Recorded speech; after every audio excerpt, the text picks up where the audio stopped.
Hello students, इस video के अंदर हम लोग डिस्कस करेंगे ब्रेन ट्यूमर के बारे में। ब्रेन ट्यूमर जो है इसके अंदर हम लोग इसके डेफिनेशन से लेकर मैनेजमेंट तक सारी चीज़ों को डिस्कस करेंगे वन बाय वन।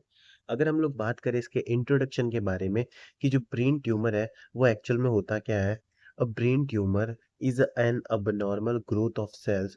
बेसिकली हमारे ब्रेन के अंदर जो सेल्स होती है उसकी abnormal ग्रोथ होती है with in the brain which can be malignant और बिनाइन, जो कि मैलिग्नेंट भी हो सकती है और बिनाइन भी हो सकती है। बेसिकली जो ब्रेन के ट्यूमर के अंदर क्या होता है ना, जो ब्रेन की जो सेल्स होती है जिनसे ब्रेन मिलकर बना होता है उसके अंदर एक अबनॉर्मल ग्रोथ होती है, जिसकी वजह से एक जो है ट्यूमर का फॉर्मेशन हो जाता है।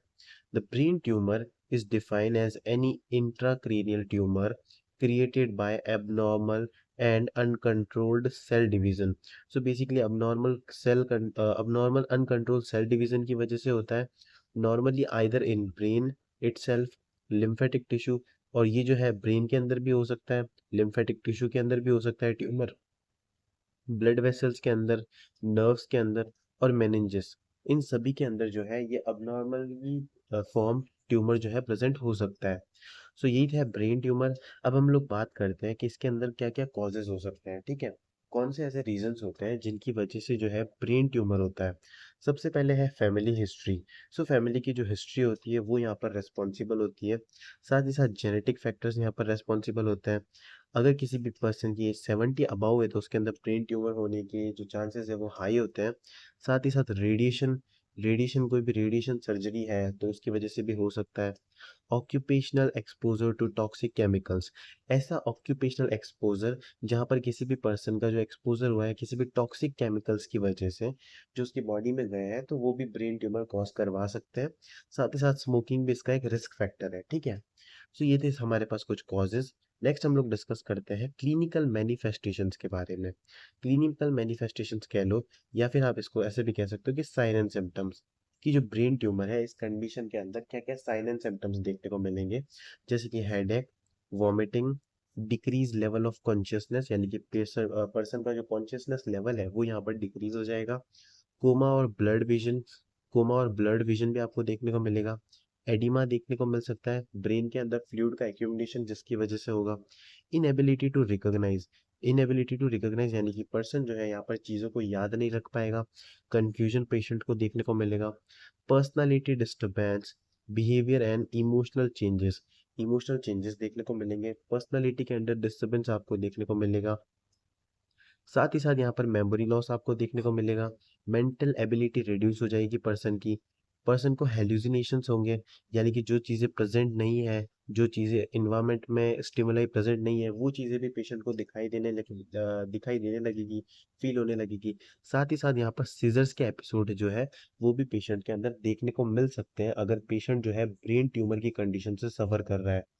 नेक्स्ट हम लोग डिस्कस करते हैं इसके डायग्नोसिस के बारे में कि जो ब्रेन ट्यूमर है उसको कैसे डायग्नोस किया जाएगा।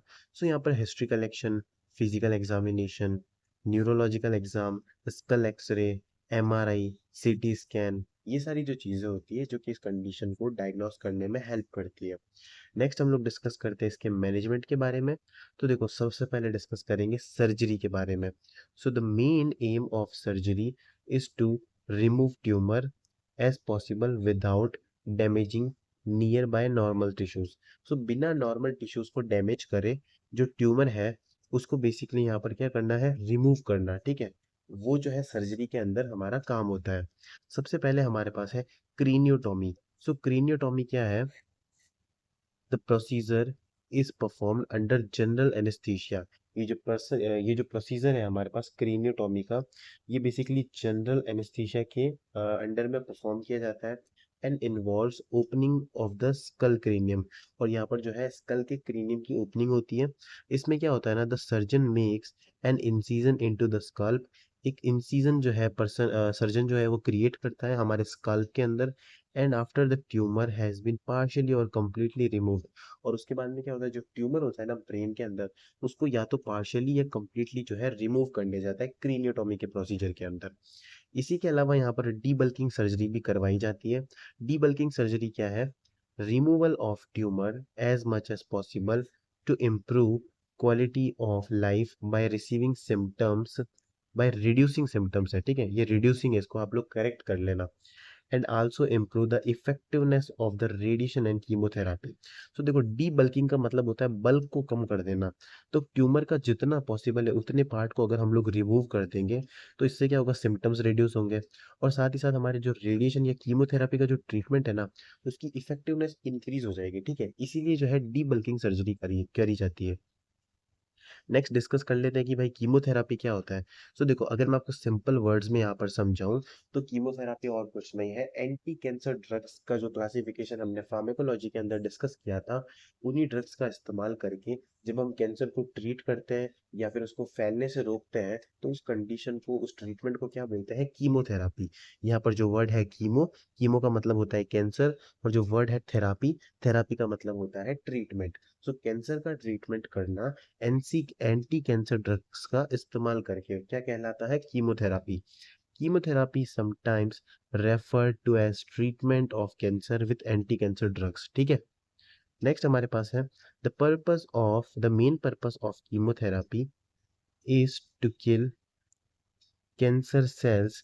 It is usually used to treat patient with cancer that has spread from one place in the body where it originate. So basically chemotherapy के अंदर क्या होता है ना, हम लोग जो है कैंसर को रोकते हैं फैलने से, ठीक है, जहाँ पर वो जो है जिसका जहाँ पर उसका ओरिजिन हुआ था और जहाँ पर अलग अलग पार्ट्स के अंदर वो फैल रहा है, उसको रोकने के लिए जो है कीमोथेरापी का इस्तेमाल करते हैं। नेक्स्ट लास्ट डिस्कस कर लेते हैं, रेडिएशन थेरापी क्या होता है।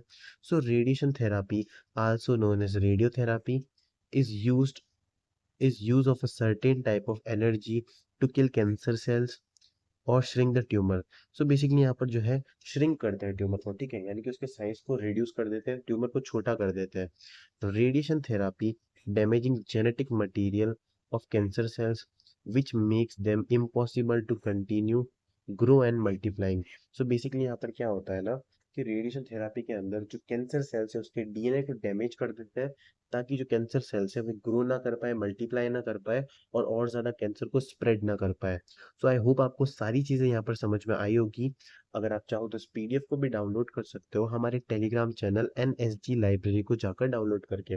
Thank you.